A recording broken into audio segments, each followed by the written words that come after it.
गिबियावनो बयखौबो आंनि चेनेलाव बरायनानै लाग्रोबाय। आसा खालामो बयबो मोजाङैनो दङ। दासिमनि मोननैसो खौरांफोरा जाबाय। बिजेपि दोलोनि सासे गागि दैदेनगिरिनो भारत रत्न बान्था होनो फोसावबाय। भारत हादरनि बयनिख्रुइबो देरसिन माननि बान्था जायखौ बुङो भारत रत्न आरो बे देरसिन माननि बान्थाखौ हादरनि सासे गेदेमा सुबुंनो होनो फोसावबाय। भारत सरकारा बे गिदिर माननि बान्थाखौ लाल कृष्ण आडबाणीनो होनो थाखाय फोसावना होबाय। बेखौ लानानै गाहाय मन्थ्रि नरेन्द्र मदि बिथाङा मोनसे गोनां बाथ्राखौ फोसावना होदोंदि सिगां समनि सरकाराव लेङाइ गाहाय मन्थ्रि बिबानखौ सामलायनाय आरो बेजों लोगोसेनो नखर बिफानखौ सामलायनाय लाल कृष्ण आडबाणी बिथाङा भारत हादरनि जौगानाय आरो हादर लुफुंनायाव गुवारै बिहोमा होदोंमोन। बेखौ लानानै भारत सरकारा लाल कृष्ण आडबाणी बिथांनो भारत रत्न बान्थाखौ होनो फोसावना होबाय। फैगौ 15, 16 आरो 17 फेब्रुवारियाव खुंफुंजानो गोनां जारिमिनारि संकस खेराइसालिनि लाइ खुन्थियाखौ गायसनबाय। गसाइगाव महकुमानि रायमना नेसनेल पार्कनि बेन्दोङाव थानाय जारिमिनारि संकस खेराइसालि फोरबोखौ गुथि खेब गाजा गोमजायै खुंफुंनाय जागोन। बेनि थाखाय मावफुं सोद्रोमा रेवरेवा नार्जारी बिथाङा लाइ खुन्थियाखौ गायसननानै होबाय। बे हाबाफारियावनो बि.टि.आर. हाग्रा बिफाननि मावफुं सोद्रोमा रनजित बसुमतारी बिथाङाबो बाहागो लानानै 1.5 किल'मिटार लावथाइनि सलार फेन्सिंखौबो बावैसो समनि गेजेरावनो बानायना होनो खोथा होयो जाहाथे खामानि मावग्रा रायजो राजाफोरा हाग्रानि जुनारनिफ्राय रैखाथि मोनो। दुलाराय बर' फरायसा आफादनि 56थि थान्दै जखुन्थाया दिनै 3थि सानाव एबा जोबथा सानाव आगान होबाय। बे सानावनो दुलाराय बर' फरायसा आफादा मोनसे गोख्रों बाथ्राखौ सांग्रांथि होदों। जायफोर सुबुंफोरा एबसुखौ सावरायदों एबा एबसुनि बारग' दैदेनगिरिफोरा एबसुखौ आथिखालाव सावरायबाय थादों बिथांमोननि हेंथायै गोख्रों सांग्रांथि होदों। मिरु एबसुनि आफादगिरि दिपेन बर' बिथाङा बर'नि माहारियारि आफाद एबसुखौ सावरायनायनिफ्राय आरो रायनायनिफ्राय जानगाराव थानांगौ। दुलाराय बर' फरायसा आफादखौ जायखिजाया समावनो सावरायनाय एबा सोंखारिनायखौ गारनांगौ होननानै दिपेन बर' बिथाङा गोख्रों रावजों बुंदों। बेजों लोगोसेनो बि.टि.आर. गोरोबथानि गेजेरजों मोनफानाय आद्रा थानाय दफाफोरखौ आसाम सरकार आरो भारत सरकारा गोख्रोङै मावफुंनांगौनि थाखाय एबसुआ नारसिनगासिनो।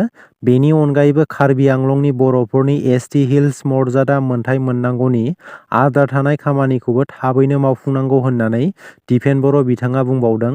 बेजों लोगोसेनो बि.टि.आर. गोरोबथानि उनावबो दासिमबो जोबथेसालियाव थानाय बारग' एनडिएफबिफोरनि सोद्रोमाफोरखौ उदां खालामनायनि थाखाय सरकारा गोख्रैनो राहा लानांगौ होननानै दिपेन बर' बिथाङा बुंबावदों। बे खेबाव आमेरिका आरो सिरिया इराक हादरनि गेजेराव दावहा। थांनाय गोबां सान सिगां रासिया आरो इउक्रेन हादरनि गेजेराव दावहा आरो बेनि उनाव इजराइल आरो पेलेस्टाइननि गेजेराव दावहा। दायो फिन आरोबाव आमेरिका आरो सिरिया इराक हादरनि गेजेराव गिख्रंथाव दावहा। आमेरिकाया जर्डानखौ गाग्लोबनायनि थाखाय सिरिया आरो इराकनि गं 85निबो बांसिन जायगाफोराव गिख्रंथावै गाग्लोबदों। आमेरिकानि गिख्रंथाव बिरखंजों गाग्लोबनायाव गोबां उदखारिफोरनि जिउ खहा जादों होननानै मिथिनो मोन्दों। जर्डान गाग्लोबनायाव आमेरिकानि रौनियाफोरजों लोगोसे सा 40 नोगोरारिफोरा जिउ गोमादोंमोन। बेनिनो गोख्रों फिनजाथाय महरै आमेरिकाया सिरिया आरो इराकखौ गिख्रंथावै गाग्लोबदों। राजस्थान गोजौ बिजिरसालिनि बारग' जाज बिजय बिश्नय बिथाङा गुवाहाटी गोजौ बिजिरसालिनि चिफ जास्टिस महरै सायख'जाबाय। आम आदमी पार्टीनि सोद्रोमा सन्जय सिंहआ फैगौ 5 फेब्रुवारि खालि रायजो सभानि एमपि महरै समायखिरा लागोन होननानै दिल्ली बिजिरसालिया मिथिहोदों। लामानि जाब्रबथायाव फिन आरोबाव पुलिस बिफाननि एसआइ बिबानाव खामानि मावनाय सासे पुलिस बिबानगिरिनि जिउ खहा। एल्ट' कार आरो ट्राक गारिनि गेजेराव बे गिख्रंथाव जाब्रबथाया जायो। जाब्रबथायाव जिउ गोमानाय सुबुंखौ एसआइ कुलगर नेक होननानै मिथिनो मोन्दों आरो बे जाब्रबथाया धेमाजिनि समराजानाव जादों। हादरनि गारि सालायग्रा सुबुंफोरनि थाखाय मिरु सरकारा गिदिर खौरां फोसावनानै होदों।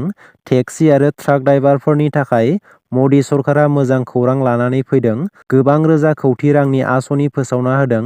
गारि ड्राइभारफोरनि थाखाय टेक्सि आरो ट्राक ड्राइभारफोरा माहारियारि राजा लामायाव गुबुन गुबुन रोखोमनि मुलाम्फा मोननो हागोन। ड्राइभारफोरनि थाखाय माहारियारि लामायाव रेस लानो थाखाय जायगा बानायना होगोन। गिबि थाखोआव 1000 था रेस लाग्रा थावनि एबा जायगा बानायना होगोन मिरु सरकारा आरो बेवहाय जाग्रा आदारनि बेबस्था खालामनाय जागोन। लोगोसे गारि सालायग्रा ड्राइभारफोरा बेसेन होनाङा जासे जाग्रा आदारनि मुलाम्फाखौ मोननो हागोन। बेजों लोगोसेनो गारि लाखिना दोननो थाखाय मोजां सुबिदा मोनगोन होननानै मिरु सरकारा मिथिहोदों। दिनै गारि बन्द'। गाहाय मन्थ्रि नरेन्द्र मदिआ आसामनि गुवाहाटीआव दावबायफैनायखौ नोजोर होनानै गुवाहाटीनि गुबुन गुबुन जायगायाव गारि बन्द' फोसावदों। मैया एबा 3 फेब्रुआरि खालि NH-27 आरो NH-17 आव फालांगियारि गारिफोरखौ सालायनायखौ बन्द' खालामदोंमोन। मैया बेलासिनि 2 रिंगानिफ्राय मोनानि 11 रिंगासिम फालांगियारि गारिफोरखौ सालायनायखौ बन्द' फोसावदोंमोन। थिग बेबादिनो दिनैबो गुवाहाटीआव बे एखे नेमखान्थिया सोलिगोन। दिनै 4 बाजिनिफ्राय मोनाबिलिनि 6 रिंगासिम बन्द' थागोन। साखा खबथाम गारिनिफ्राय लानानै मोनफ्रोम फालांगियारि गारिफोरखौ सालायनो मोननाय नङा। दिनै एबा 4 फेब्रुआरियाव GS road, Panjabari fort, 6 mile, Narengi road, Tripura गाली र'डआव फालांगियारि गारि सालायनाया बन्द' थागोन। बेजों लोगोसेनो बेलटला र'ड, बशिष्ट र'डआव जिखुनु रोखोमनि फालांगियारि गारिया सोलिनाय नङा। बेजों लोगोसेनो बेलटलानि सप्तायारि हाथायाबो बन्द' थागोन। गुबुन फारसेथिं एम्बुलेन्स आरो अर खोमोरग्रा गारिफोराल' खारनो मोनगोन। दासिमनि मोननैसो गोनां खौरांफोरा बेनोमोन। गोजोन्थों।